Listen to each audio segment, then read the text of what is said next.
आपल्यापैकी बरेच जण झोपेमध्ये घोरतात. याची कारणं काय आणि घोरणं कितपर्यंत म्हणजे कोणत्या स्टेजपर्यंत योग्य आहे आणि केव्हा तुम्हाला ट्रीटमेंटची आवश्यकता आहे हे मी आज सांगणार आहे.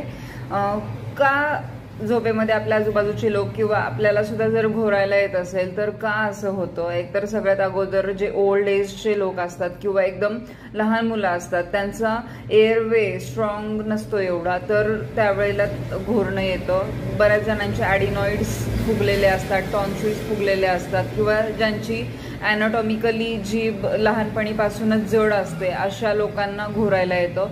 त्याचबरोबर जे लोक अल्कोहोल ॲडिक्टेड असतात असे लोक घोरतात किंवा जे ओबेज असतात जाडीमुळे सुद्धा घोरतात. त्याचबरोबर की कोणाला फॅमिली हिस्ट्री असेल, बायोलॉजिकल पॅरेंट्स जर घोरत असतील तर त्यांचे चिल्ड्रन घोरतात.